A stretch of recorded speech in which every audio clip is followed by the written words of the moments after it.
unreeled. Vintage recordings of fiction recovered from discontinued physical media.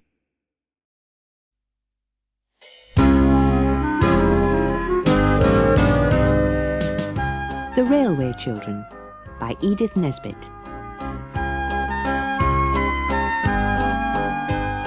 The beginning of things. They were not railway children to begin with. Roberta was the eldest. Next came Peter, and the youngest was Phyllis. These three lucky children always had everything they needed. They also had a father who was just perfect, never cross, never unjust, and always ready for a game. The dreadful change came quite suddenly. Peter had a birthday, his 10th. Among his other presents was a model engine. Its charm lasted in its full perfection for exactly 3 days. Then the engine suddenly went off with a bang. All Peter's hopes for his afflicted engine were fixed on his father, for father could mend all sorts of things.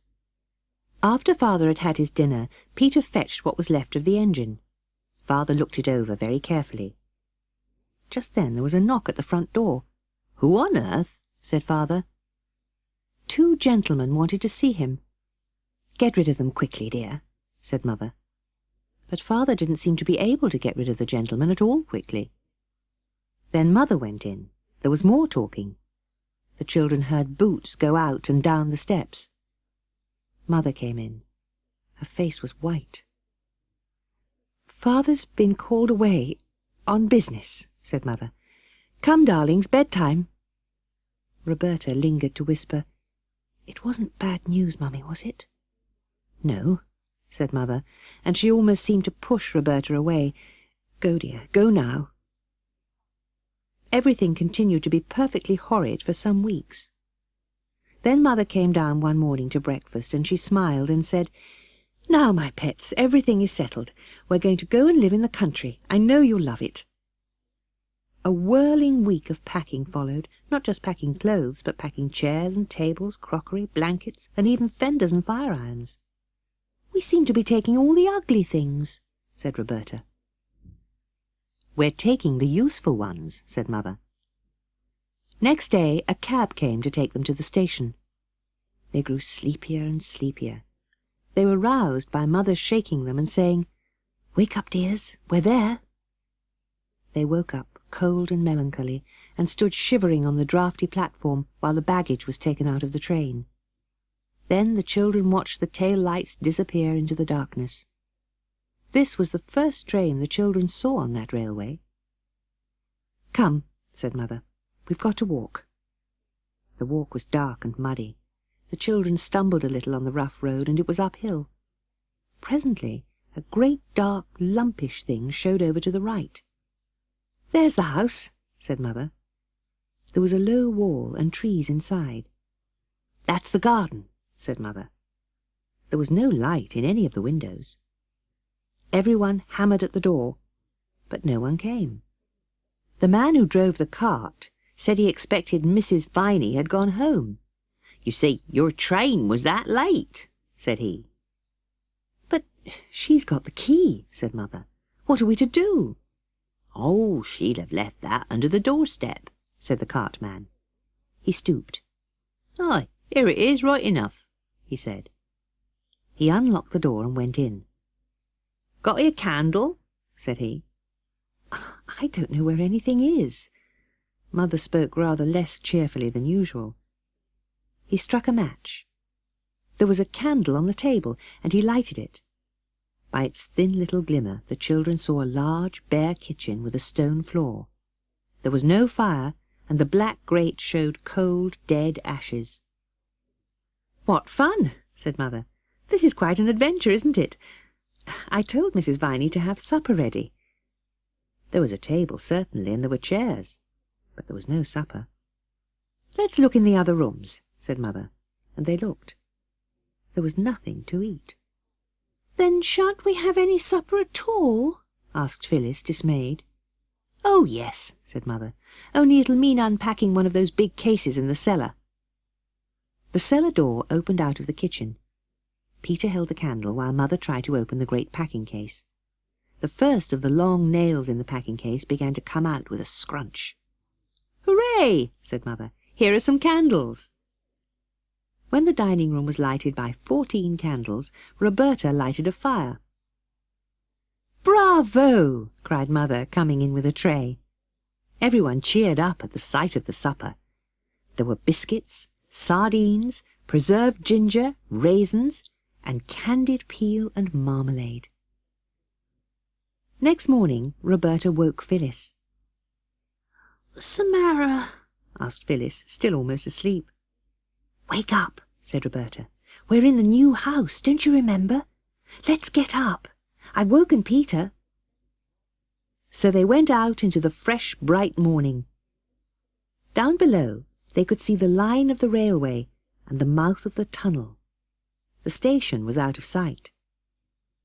"Never mind the garden," said Peter. "Let's go down and look at the railway. There might be trains passing." The way to the railway was all downhill, over smooth, short turf, with here and there furze bushes and rocks sticking out. The way ended in a steep run and a wooden fence, and there was the railway. They all climbed onto the top of the fence, and then suddenly there was a rumbling sound. The dark mouth of the tunnel opened itself in the face of a rocky cliff. Next moment, a train had rushed out of the tunnel with a shriek and a snort, and had slid noisily past them. "Oh," said Roberta, drawing a long breath. "It was like a great dragon tearing by." But Peter said, "I never thought we should ever get so near to a train as this." I'm tired of calling Roberta by her name. Everyone called her Bobby. "I wonder if that train was going to London," Bobby said. "London's where Father is." "Let's go to the station and find out," said Peter. So they went. Never before had any one of them been at a station, except for catching trains or waiting for them. There were a great many crossing lines at the station. Some of them just ran into a yard and stopped short. Trucks stood on the rails here. They soon got used to being without Father, though they didn't forget him. And they got used to seeing very little of Mother, who was now almost all day shut up in her upstairs room, writing, writing, writing. The old gentleman. They began to know the hours when certain trains passed, and they gave names to them. The 9:15 up was called the Green Dragon. The 10:07 down was the Worm of Wantley. It was by the Green Dragon that the old gentleman travelled. He was a very nice-looking old gentleman. It was one morning as they sat on the fence waiting for the Green Dragon.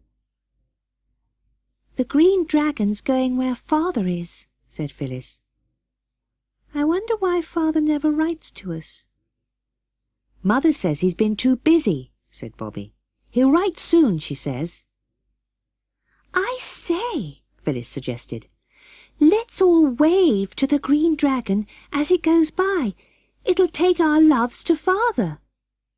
So when the Green Dragon tore out of the mouth of the tunnel, all 3 children stood on the railing and waved. And out of a first-class carriage a hand waved back. It was the old gentleman's hand. After this it became the custom for waves to be exchanged between the children and the 9:15. And the children liked to think that perhaps the old gentleman knew Father, and would tell him how his 3 children waved their love to him every morning. Mother, all this time, was very busy writing. She used to send off envelopes with stories in them, and envelopes used to come to her. Sometimes she would sigh when she opened them and say, "Oh, another story come home to roost, oh dear." But sometimes she would wave the envelope in the air and say, "Hooray, hooray, here's a sensible editor, he's taken my story."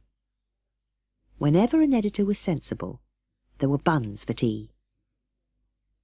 One day Peter was going down to the village to get buns when he met the station master.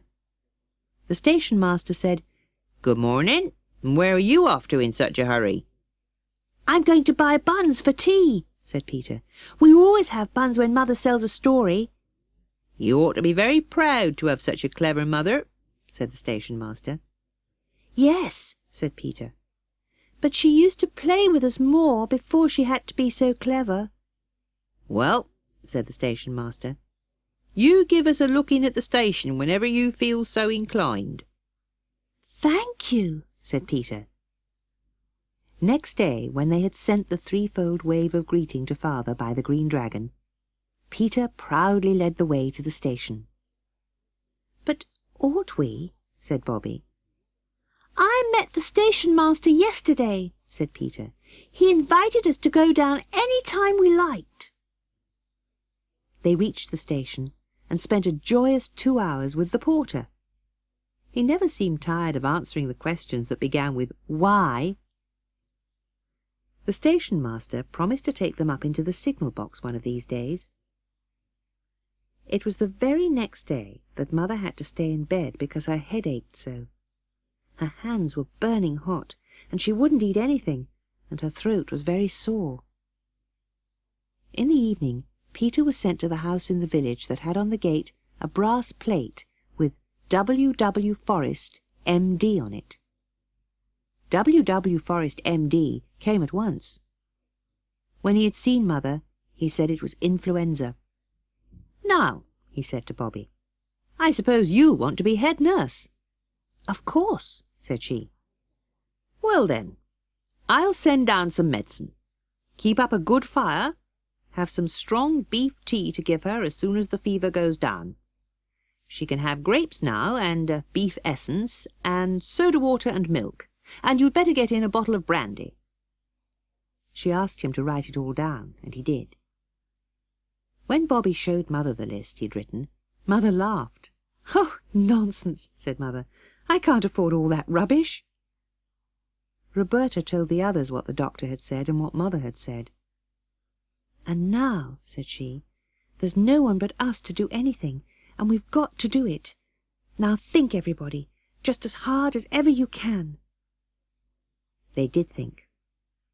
And later, when Bobby had gone up to sit with Mother, the other two were very busy. Bobby's bed had been moved into Mother's room, and several times in the night she got up to give her mother milk and soda water. The doctor came at 8:30. "Everything going on all right, little nurse?" he said at the front door. "Now, you eat a good breakfast and go straight to bed and sleep till dinner time. We can't have the head nurse ill." When the 9:15 came out of the tunnel that morning, the old gentleman got ready to wave his hand to the 3 children. But this morning there was only one, and that was Peter. Peter was not on the railings. He was standing in front of them, pointing at a large white sheet nailed against the fence. On the sheet there were thick black letters, "Look out at the station." The old gentleman looked out, and at first he saw nothing. It was only just as the train was beginning to puff again that he saw Phyllis. She was quite out of breath with running. "I thought I'd missed you," she said. She threw a warm, dampish letter into his hand as the train moved. He leaned back in his corner and opened the letter. This is what he read. "Dear Mr. We do not know your name. Mother is ill, and the doctor says to give her the things at the end of the letter, but she says she can't afford it. Father will pay you, or Peter. I owe you for all the things Mother wants. Signed, Peter. Will you give the parcel to the station master? Say it is for Peter. Roberta, Phyllis, Peter." Then came the list of the things the doctor had ordered. That evening there was a knock at the back door. The friendly porter dumped down a big hamper. "Old gent," he said. "He asked me to fetch it up straight away." "Thank you very much," said Peter. The 3 children undid the hamper. There were all the things they had asked for, and then a good many things they had not asked for. There was a letter too. Dear Roberta and Phyllis and Peter, it said, here are the things you want. Your mother will want to know where they came from. Tell her they were sent by a friend who heard she was ill. When she is well, you must tell her all about it. And if she says you ought not to have asked for the things, tell her that I say you were quite right. The letter was signed G.P. something that the children couldn't read. I think we were right, said Phyllis. Of course we were right, said Bobby. Said Peter, I don't look forward to telling Mother the truth about it. The Engine Burglar. A banner bearing the legend, She is nearly well, thank you, was displayed to the Green Dragon about a fortnight after the arrival of the wonderful hamper. The old gentleman saw it and waved. The children saw that they must tell Mother what they'd done. Mother was extremely angry. Then she said, I'm sorry I was so angry, darlings, because I know you didn't understand. We didn't mean to be naughty, Mamma, sobbed Bobby, and Peter and Phyllis sniffed. Now, listen, said Mother. It's quite true that we're poor, but we have enough to live on, and you must never, never ask strangers to give you things. Now always remember that, won't you? They all promised that they would. And I'll write a letter to your old gentleman and thank him for his kindness. He was as kind as ever he could be. They took the letter down to the station master. Next day was Roberta's birthday. She was politely requested to get out of the way till tea-time.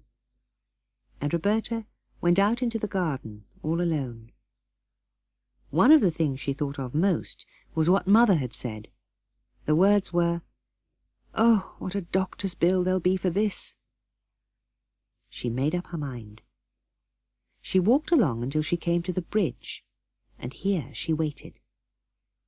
Presently there was the sound of wheels, the wheels of the doctor's dog-cart. The doctor pulled up and called out, "Hello, want a lift?" "I wanted to see you," said Bobby. "Well, step in then and we'll go for a drive." Roberta climbed in. Said the doctor, "Now then, what's the trouble?" "Well, I know doctors are very expensive, and Mrs. Viney told me that her doctoring only cost her 2d. a week because she belonged to the club." "Yes?" "Oh, I don't want Mother to be worried. Can't we be in the club too?" The doctor was silent. He was rather poor himself, and he'd been pleased at getting a new family to attend. "You aren't cross with me, are you?" said Bobby in a very small voice. The doctor roused himself. "Cross? How could I be? Now, look here, don't you worry. I'll make it all right with your mother." When Bobby had parted from the doctor, there was only just time to make herself tidy and tie up her hair with a blue bow before a little bell rang. Bobby went into the dining-room, feeling shy. Mother and Peter and Phyllis were standing in a row at the end of the table. There were 12 candles on the table, one for each of Roberta's years. The table was covered with a sort of pattern of flowers, and at Roberta's place was a thick wreath of forget-me-nots and several most interesting little packages. They were very nice presents. There was a green and red needle-book that Phyllis had made herself in secret moments. There was a darling little silver brooch of Mother's shaped like a buttercup. There was also a pair of blue glass vases from Mrs. Viney. And there were 3 birthday cards with pretty pictures and wishes. Mother fitted the forget-me-not crown on Bobby's brown head. "And now look at the table," she said. There was a cake on the table covered with sugar, with "Dear Bobby" on it in pink sweets. In the middle of the big table was something that looked like a pattern, all done with single blooms of lilac or wallflower or laburnum. "What is it?" asked Roberta. "It's a map of the railway," cried Peter. "Look, those lilac lines are the metals, and there's the station. The laburnum is the train, and there are the signal boxes, and the road up to here, and those fat red daisies are us three, waving to the old gentleman. That's him, the pansy in the laburnum train." "That's my present," said Peter, dumping down his adored steam engine. Its tender had been lined with fresh white paper, and was full of sweets.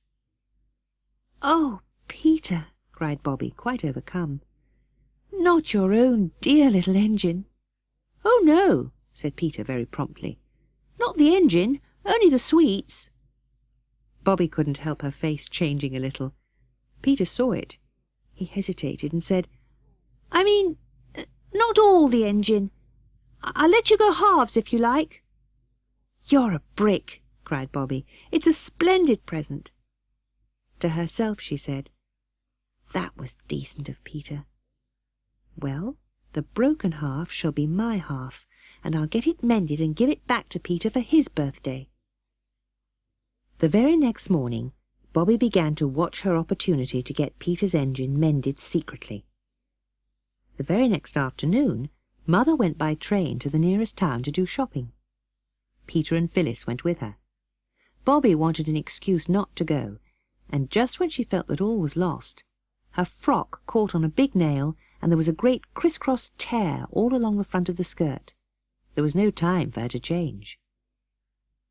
When they'd gone, Bobby put on her everyday frock and went down to the railway. She had the toy engine, and she waited patiently with it. When the next train came in, Bobby went and stood beside the engine. The engine driver and fireman didn't see her. "If you please," said Roberta, but the engine was blowing off steam and no one heard her. It seemed to her that the only way would be to climb onto the engine. The step was high, but she clambered into the cab and fell on hands and knees on the base of the great heap of coals. And the engine driver started the engine, and when Bobby had picked herself up, the train was moving. All sorts of dreadful thoughts came to her. How would she get home again? She had no money to pay for the return journey. She put out her hand and caught hold of the nearest sleeve. The man turned with a start, and he and Roberta stood for a minute looking at each other in silence. "Please," she said, I did call out to you, but you didn't hear me, and I climbed up, and then I fell into the coals, and I am so sorry if I frightened you. Oh, don't be cross." "We ain't so much cross," said the fireman, "as interested like. It ain't every day a little girl tumbles into our coal bunker, is it, Bill?" The engine driver patted her on the back and said, "Here, cheer up, mate. It ain't so bad as all that here, I'll be bound." I wanted," said Bobby, "I only wanted to ask you if you'd mend this." The engine driver took the little engine and looked at it, and the fireman ceased for an instant to shovel coal, and looked too. "Oh, my trade's driving of an engine, not mending her, especially such outsizing engines as this here," said Bill. "And how are we going to get you back to your sorrowing friends and relations?" "If you'll put me down next time you stop," said Bobby firmly, "and lend me the money for a ticket, I'll pay you back." "We'll see you get home safe," said Bill. "And about this engine, Jim, ain't you got near a pal as can use a soldering iron?" Jim promised that his second cousin's wife's brother should solder the toy engine. Bobby felt that she and Bill and Jim were now friends for life. At Stacklepool Junction she parted from them. They handed her over to the guard of a returning train, a friend of theirs. Bobby got home in time for tea. "Where have you been?" asked the others. "To the station, of course," said Roberta. But she wouldn't tell a word of her adventures till the day appointed, when she mysteriously led them to the station and introduced them to her friends, Bill and Jim. The toy engine was as good as new. "Goodbye, oh, goodbye," said Bobby. "I shall always love you." And as the three children went home up the hill, Peter hugging the engine, Bobby told the story of how she had been an engine burglar. Prisoners and Captives. Mother had gone to Maidbridge.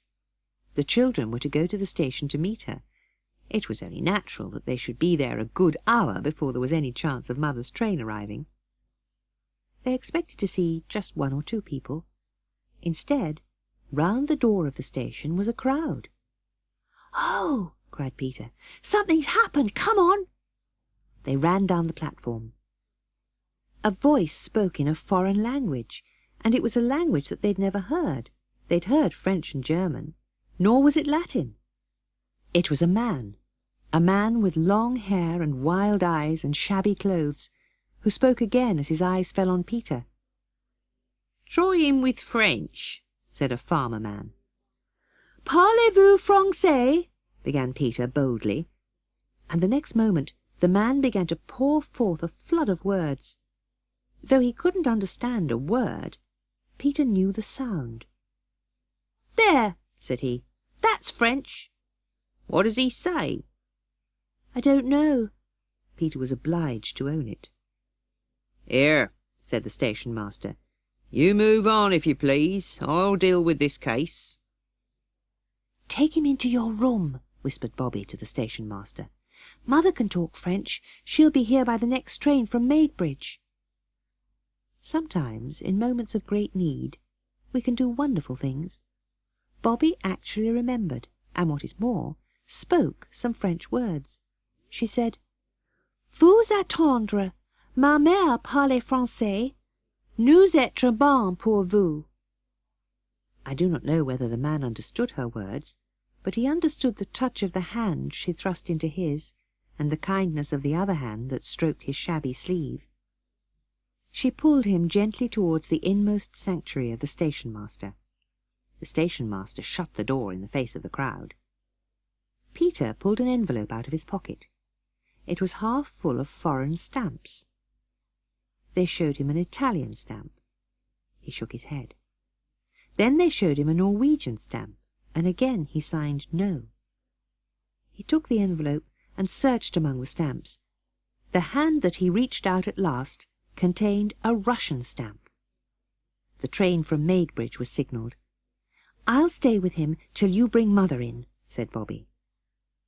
The station-master and Peter and Phyllis went out to meet it. They came back with Mother. The Russian rose and bowed very ceremoniously. Then Mother spoke in French, and he replied. "Well, Mum, what's it all about?" The station-master couldn't restrain his curiosity any longer. "Oh," said Mother, "he's a Russian, and he's lost his ticket. I'm afraid he's very ill. If you don't mind, I'll take him home with me now. I'll tell you all about him tomorrow." She spoke again in French to the Russian. Bobby went for the doctor. "The man seems worn out, mind and body," was what the doctor said. "He ought to go straight to bed." Later on, Mother came into the girls' room. A white shape hopped in. It was Peter. "We've been patient," he said. "Do tell us." "Well, he's a writer. He's written wonderful books, and he wrote a beautiful book about poor people and how to help them. I've read it. There's nothing in it but goodness and kindness, and they sent him to prison for it. He was 3 years in a horrible dungeon. Then they took him out and sent him to Siberia. He got to the mines, and he was condemned to stay there for life, just for writing a book. How did he get away? When the war came, some of the Russian prisoners were allowed to volunteer as soldiers, but he deserted at the first chance he got. While he was in the mines, some friends managed to get a message to him that his wife and children had escaped and come to England. So when he deserted, he came here to look for them. "Had you got their address?" said practical Peter. "No, just England." "Why, Mother," Phyllis said, "how very sorry you seem to be for him." Mother didn't answer for a minute. Then she said, "Yes. Dears, when you say your prayers, I think you might ask God to show his pity upon all prisoners and captives."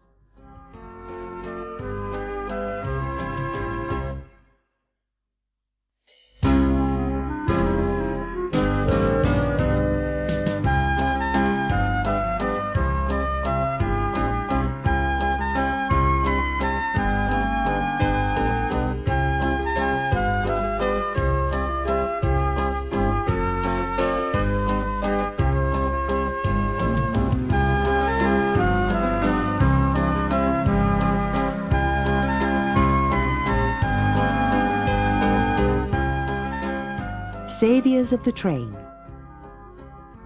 The Russian gentleman was well enough to come into the garden. The children wanted to show how kindly they felt to this man who had been sent to prison and to Siberia just for writing a beautiful book about poor people. Phyllis had an idea.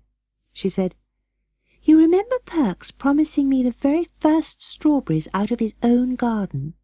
Perks was the porter. "Well, I should think they're ripe now. Let's go down and see." The Russian was so delighted with the strawberries that the three racked their brains to find some other surprise for him. But all the racking didn't bring out any idea more novel than wild cherries. The trees grew along the rocky face of the cliff, out of which the mouth of the tunnel opened. Near the tunnel was a flight of steps leading down to the line. They went along the fence towards the little swing gate at the top of the steps, and Bobby said, "Hush, stop. What's that?" That was a very odd noise indeed, a soft noise, a sort of rustling, whispering sound. "Look!" cried Peter. Just as he spoke, rock and trees and grass and bushes with a rushing sound slipped right away from the face of the cutting and fell on the line with a blundering crash. A cloud of dust rose up. "It's right across the down line," said Phyllis. "Yes," said Peter slowly. "The 11:29 down hasn't gone by yet. We must let them know at the station or there'll be a most frightful accident." "Let's run," said Bobby, and began. But Peter cried, "Come back! No time! It's past 11. If we had anything red, we could go down on the line and wave it." They got down the steep stairs. Phyllis was red-faced and damp. "Oh, how hot I am," she said. "I wish we hadn't put on our flannel petticoats." Bobby turned. "Oh, yes," she cried. "They're red. Let's take them off." She took the red flannel petticoat and tore it. "There," said Peter, tearing in his turn. "Now we've got 6 flags. We must cut holes in the flags and run sticks through the holes." 2 of the flags were set up in heaps of loose stones. Then Phyllis and Roberta each took a flag and stood ready to wave.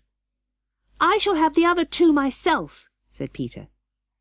Bobby began to feel sick with suspense. A puff of white steam showed far away. Said Peter, "Wave like mad!" The 2 little flags on the line swayed. One of them fell on the line. Bobby jumped forward and caught it up and waved it. The train was very near now. Bobby waved her 2 flags right over the line. The front of the engine looked black and enormous. Its voice was loud and harsh. "Oh, stop, stop, stop!" cried Bobby. The engine slackened and stopped. She saw the great black engine stop dead, but somehow she couldn't stop waving the flags. When the others turned towards her, she was lying across the line, still gripping the sticks of the little red flannel flags. The engine driver picked her up. "I'll just have a look at this here mound of yours, and then we'll run you back to the station and get her seen to," he said. When the station was reached, the 3 were the heroes of an agitated meeting on the platform. The praises they got were enough to have turned anybody's head. Only Bobby wished they all wouldn't. She wanted to get away. "I want to go home," she said. So they went. For Valour. One morning a letter came. It was addressed to Peter and Bobby and Phyllis. The letter said, "Dear Sir and Ladies, it is proposed to make a small presentation to you in commemoration of your courageous action in warning the train and averting a terrible accident. The presentation will take place at the station at 3 o'clock on the 30th, if this time and place will be convenient to you. Yours faithfully, Jabez Inglewood, Secretary, Great Northern and Southern Railway Company." Mother felt proud and said so. "I say," said Bobby, "we've got to answer that letter." The letter ran, "Dear Mr. Jabez Inglewood, "Thank you very much. We did not want to be rewarded, but only to save the train. The time and place you say will be quite convenient to us. Thank you very much. Your affectionate little friend." Then came the name, and after it, "P.S. Thank you very much." When at last it was the day, the 3 children went down to the station at the proper time. The station master came out to meet them. There were quite a number of people there besides the porter. Best of all, their own old gentleman was there. Everyone clapped. The old gentleman got up and said things. It was very like a prize-giving. And then he called the children one by one and gave each of them a beautiful gold watch and chain. It was a wonderful day. "I did want to talk to the old gentleman about something else," said Bobby, "but it was so public." "What did you want to say?" asked Phyllis. "I'll tell you when I've thought about it more," said Bobby. So when she had thought a little more, she wrote a letter. "My dearest old gentleman," it said, "I want to ask you something. If you could get out of the train and go by the next, it would do. I want to talk to you about a prisoner and captive. Your loving little friend, Bobby." She got the station master to give the letter to the old gentleman, and next day she asked Peter and Phyllis to come down to the station with her. The old gentleman stepped from the train, and they went forward to meet the old gentleman. "Hello," he said, shaking hands with them all. "It was good of you to get out," Bobby said. Out came the story of the Russian who had written the beautiful book and had been sent to prison and to Siberia for just that. "And what we want more than anything in the world is to find his wife and children for him," said Bobby. "But we don't know how. And if you knew how and would, we'd go without the watches even, if you could sell them and find his wife with the money." Said the old gentleman. "What did you say his name was? Frying Pansky?" "No," said Bobby earnestly. "I'll write it down for you." The old gentleman got out a gold pencil and a notebook. She wrote down Shapansky and said, "You call it Shapansky." The old gentleman said, "That man. Why, I've read his book. A noble book. And so your mother took him in. Well, well. Your mother must be a very good woman." "Of course she is," said Phyllis in astonishment. The old gentleman laughed. "Well then," he said, "I'm very glad you came to me about this. I know a great many Russians in London, and every Russian knows his name. Now, tell me all about yourselves." Out came their names and ages, their father's name and business, and a great deal more. And then it was time for the next train, and he got into it with many good-byes and kind last words. It wasn't 10 days after the interview that the 3 children were sitting watching the 5:15 steam away from the station. They saw one person leave the road and open the gate to their house, 3 Chimneys. "Who on earth?" said Peter. "Let's go and see," said Phyllis. And it was their old gentleman. Then the 3 started to run, and when they got to him, "Good news," he said. "I've found your Russian friend's wife and child." He looked at Bobby's face. "Here," he said to her, "you run on and tell him. The other 2 will show me the way." Bobby ran. When she had breathlessly panted out the news to the Russian and mother, the Russian sprang up with a cry of love and longing such as she had never heard. The Russian's few belongings were packed, and they all saw him off at the station. Then Mother turned to the old gentleman and said, "I don't know how to thank you for everything. It's been a real pleasure to meet you." The Terrible Secret. When they first went to live at 3 Chimneys, the children had talked a great deal about their father. But as the time went on, they grew to speak less of him. One day, when Mother was working hard, Bobby carried up her tea. Mother laid down her pen. "Bobby, do you think Peter and Phil are forgetting Father?" she said. "No," said Bobby indignantly. "Why?" "You none of you ever speak of him now." "We often talk about him when we're by ourselves," Bobby said. "But not to me," said Mother. "Why?" "Well," said Bobby, "I thought you were so unhappy about Daddy not being here, it made you worse when I talked about him, so I stopped doing it. I expect the others felt the same about it as me." "Bobby, dear," said Mother, "besides parting from Father, he and I have had a great sorrow. It will be much more terrible if you were to forget him. That would be worse than anything." That very afternoon, Bobby and Peter had a first-class shindy. They had asked Mother to let them have a piece of garden each. Phyllis had planted mignonette and nasturtium and Virginia stock in hers. Peter liked to use the earth of his garden for digging canals and making forts and earthworks. Bobby planted rose bushes in her garden, but the rose bushes shriveled and withered. Perks came up to see, and told her quite plainly that all her roses were as dead as doornails. "Only good for bonfires," he said. "I'll give you some nice fresh roots out of my garden." So she moved the rose bushes and carried them to the rubbish heap. Meanwhile, Peter had decided to flatten out all his forts and earthworks. When Bobby came back from her last thorny journey with the dead rose bushes, he'd got the rake and was using it busily. "I was using the rake," said Bobby. "It's my turn now," said Peter. And that was how the quarrel began. "I had the rake first," said Bobby, holding on to its handle.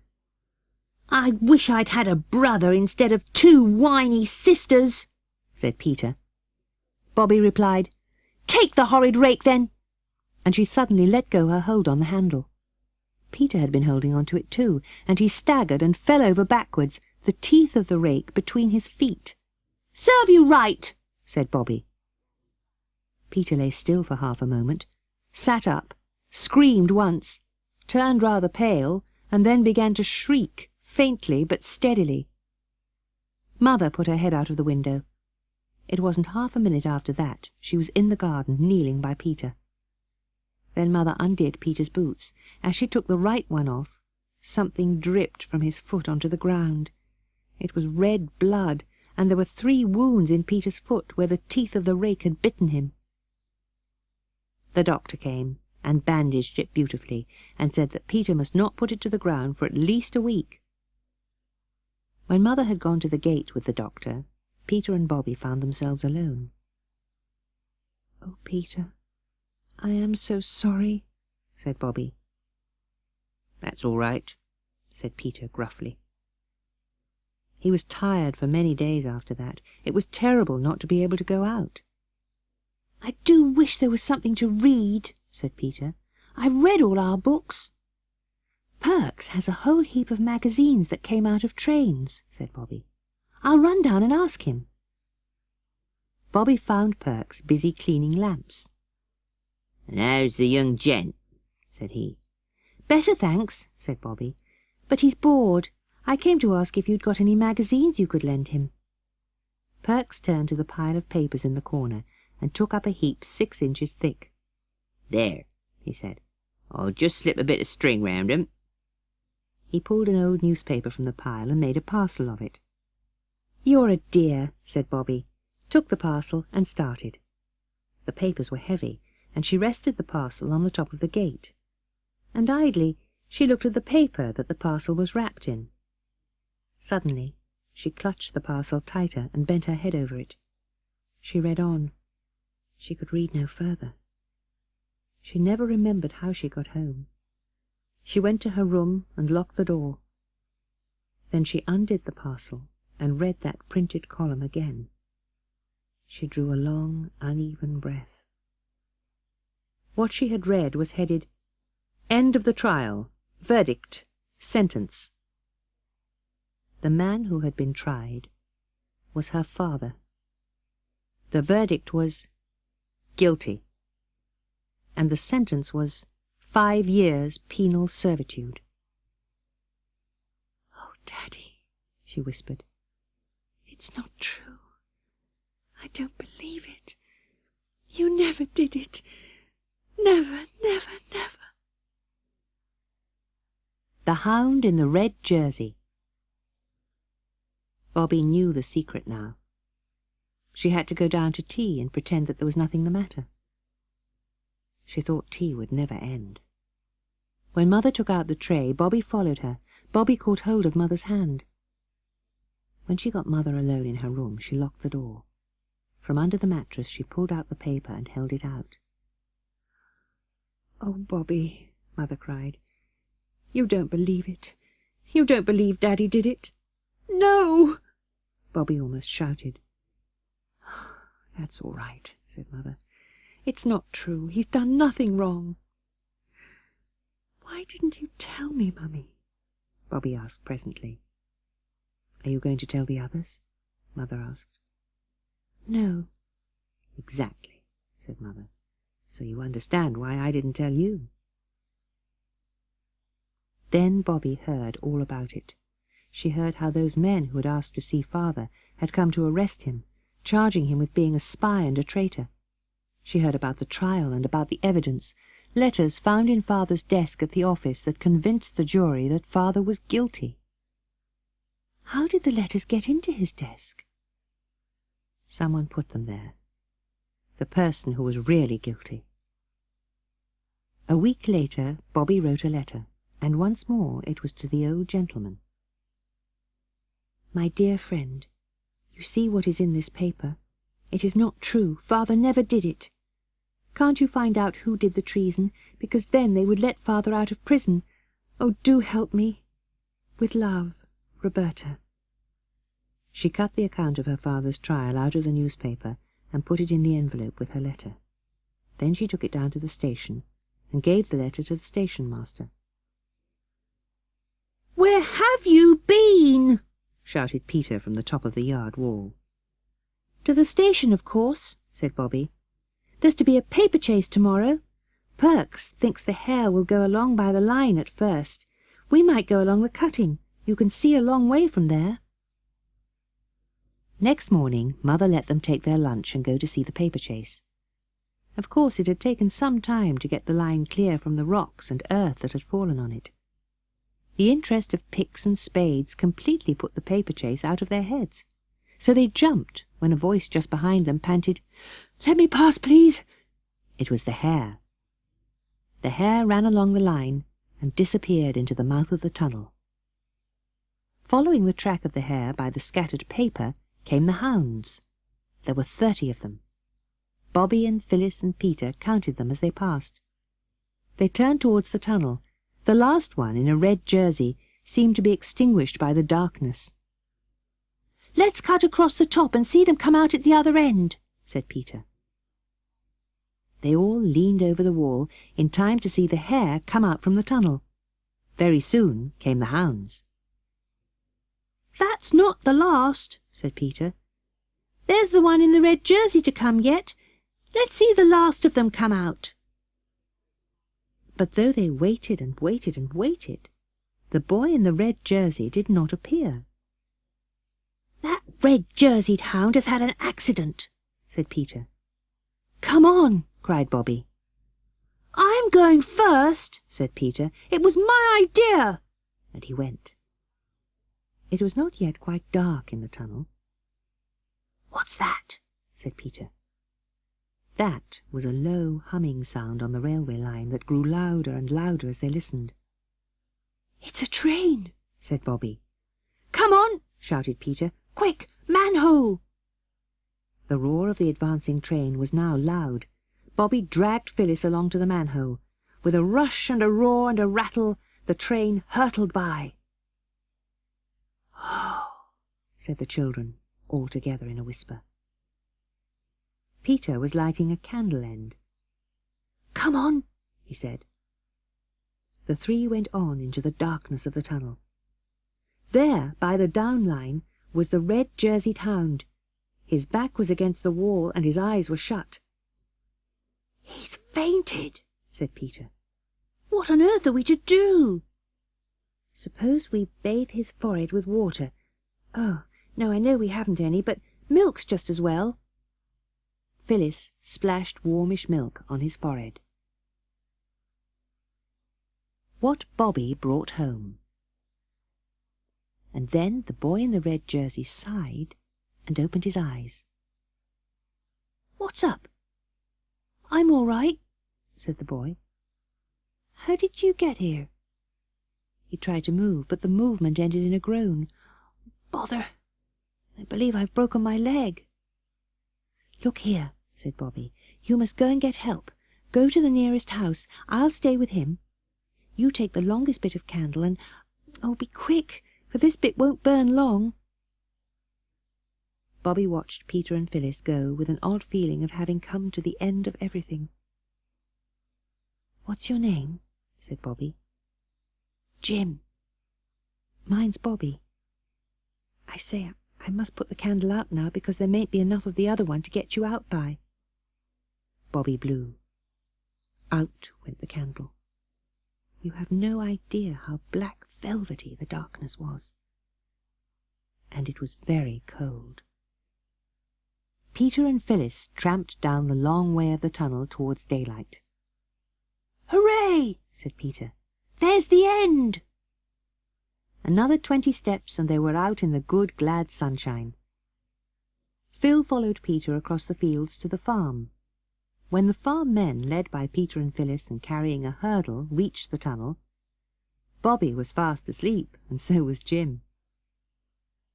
"Bring him up to our house," said Bobby. "It's only a little way by the road." "Are you sure your mother won't mind?" whispered Jim.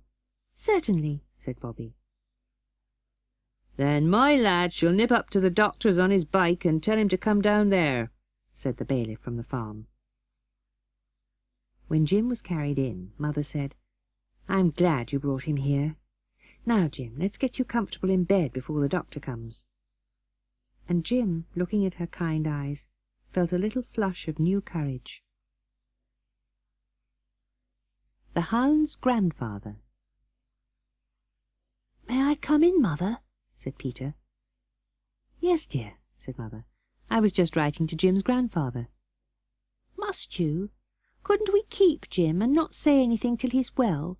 You see," Peter went on, "I should like another chap to talk to." "I've no doubt of it," said Mother, "but he must have a nurse, and I can't do nursing and my writing as well." "Then you must send the letter to his grandfather?" "Of course, and to his schoolmaster too. They'll be most dreadfully anxious." After breakfast a knock came at the door. "That'll be the doctor," said Mother. "I'll go." But it wasn't the doctor. They knew that by the voice. "Who can it possibly be?" they kept asking each other. "Bobby," called Mother's voice, "Jim's grandfather has come. He wants to see you." In the dining room, in the leather armchair, sat their own old gentleman. "Well, I never did," said Peter. "It's our own old gentleman," said Phyllis. "Oh, it's you," said Bobby. "I say," said Peter, "you're not going to take Jim away, are you?" "Not at present," said the old gentleman. "Your mother, my dears, has consented to give up writing for a while and become a matron of my hospital. The hospital is called Three Chimneys Hospital, and Jim's the only patient. Your mother will be matron until Jim's well." "And then will Mother go on writing again?" asked Peter. "We shall see," said the old gentleman, with a swift glance at Bobby. "Perhaps something nice may happen, and she won't have to. Will Bobby come with me to the gate?" At the gate he stopped and said, "I got your letter, but it wasn't needed. When I read about your father's case in the papers at the time, I had my doubts, and I've been trying to find out things. I haven't done very much yet, but I have hopes, my dear." "I know you can do it," said Bobby. "I knew you could when I wrote. And you don't think Father did it, do you?" "My dear, he said. I'm perfectly certain he didn't. The end. Life at Three Chimneys was never quite the same again. Now that Mother had no writing, she had time for lessons. They seemed to be hardly railway children at all in those days, and each had an uneasy feeling about this. "The thing I don't like," said Bobby, "is our having stopped waving to the 9:15 and sending our love to Father by it." "Let's begin again," said Phyllis. And they did. Once more they waved. "Take our love to Father," cried Bobby. And the others too shouted, "Take our love to Father." The old gentleman waved from his window, and there was nothing odd in that, for he always had waved. But what was really remarkable was that from every window handkerchiefs fluttered, newspapers signalled, hands waved wildly. "Whatever does that mean?" asked Peter. "I don't know," said Bobby. "Perhaps the old gentleman told the people at his station to look out for us and wave." This was just what had happened. The old gentleman had waited at the door and had said something to every passenger. Each passenger had read one part of his newspaper. Then, when the train passed the fence where the three children were, newspapers and hands and handkerchiefs were waved madly. Lessons were difficult to Bobby that day. "Mother," she asked, "will you let me off lessons? I feel as if I wanted to be quite alone." "Yes, of course," said Mother, "but—" Bobby couldn't wait. "I'll go down to the station," she said, "and talk to Perks." So she went down. The station-master wrung her hand warmly, but he gave her no reason for this greeting. He only said, "The 11:54 is a bit late." Perks did not appear until the 11:54 was signalled. "Hello," he said. "Well, if this is the train, it'll be smart work. Well, God bless you, my dear. I see it in the paper." "Saw what in the paper?" asked Bobby. But already the 11:54 was steaming into the station. Bobby was left standing alone. Only 3 people got out of the 11:54. The first was a countrywoman, the second was the grocer's wife's cousin, and the third— "Oh, my daddy! My daddy!" People put their heads out of the windows to see a tall, pale man and a little girl clinging to him, while his arms went tightly round her.